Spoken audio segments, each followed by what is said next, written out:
and help the mother through counseling, AA, a whole slew of things.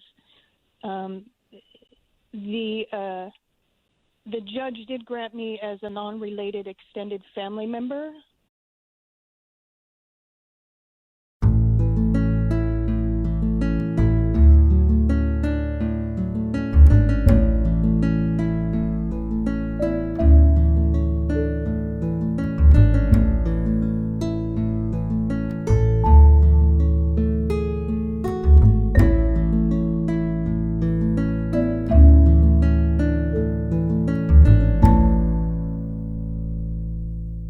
Welcome back. This is The Secret, How to Fight Child Protective Services and Win. I'm Cynthia Becker here with attorney Vince Davis and Dean Tong. So, Dean, we're going to take a call, and our call is Renee. Renee, are you there? Yes, I am.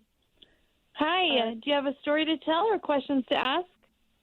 I guess both.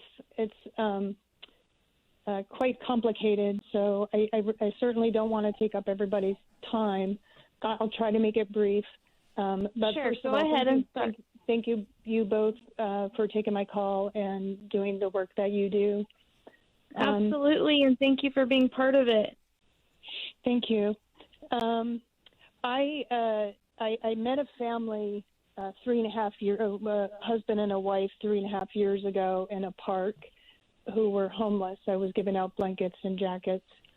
And, my heart went out to them. And I ended up helping them out. And I was present when their first child was born. And they had some domestic violence issues a few months after the child was born. And I took the mother and the child in. And the children have been removed 3 times. The 2-6 hearing happened on 2-6 hearing, meaning the parents lost parental rights on December 15th.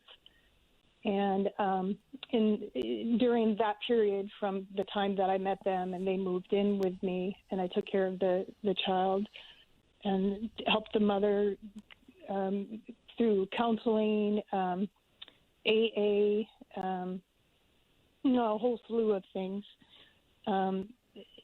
The judge did grant me as a non-related extended family member, but I wasn't granted de facto parent. The foster parents were. The foster parents are actually seeking to adopt the kids, and I kind of was under the assumption that had already finalized. I am not a party on the case. They haven't allowed me because, I'm not a blood relative or, anyway, I'm just not a party on the case, so I don't really know where it's at. I'm sorry. If something doesn't make sense, please feel free to step in because I'm trying to. What does she want from you, Vince? I know it sounds like I'm all over the place. How are you related to the children or to the parents? I am.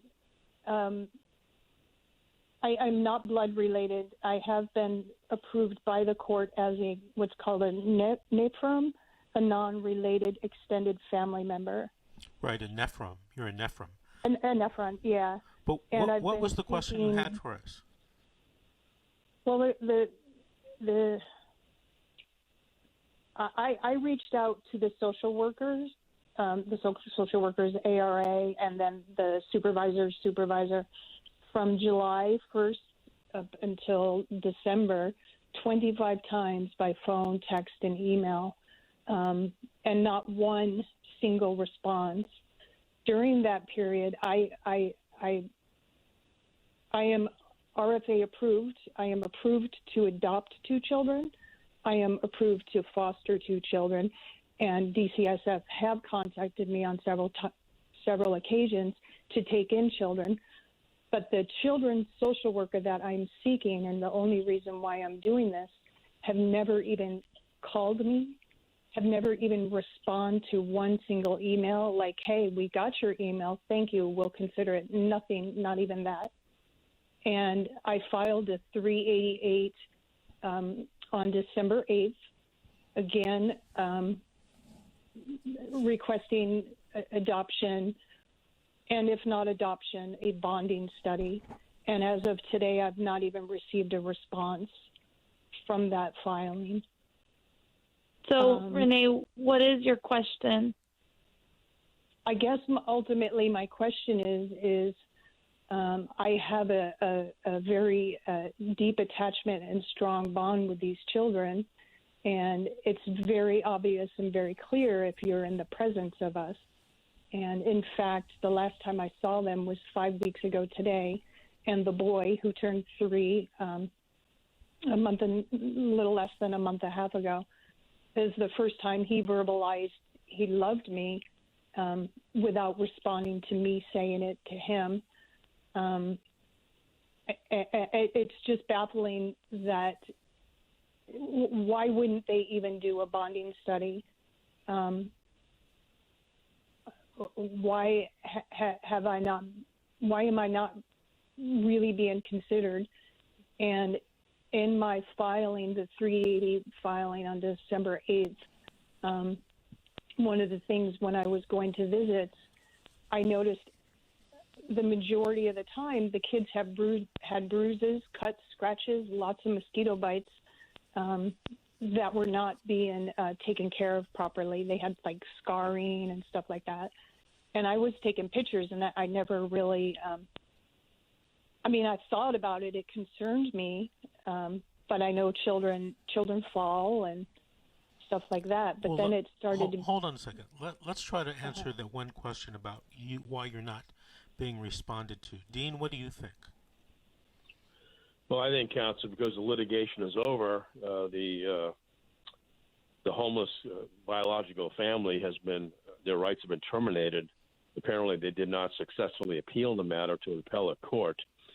If this lady, Renee, tried to get an expert to do a bonding assessment or psychological assessment of her with the kids, you have to have active litigation still pending. This case is pretty much completed, and certainly that would not be admissible at the appellate level.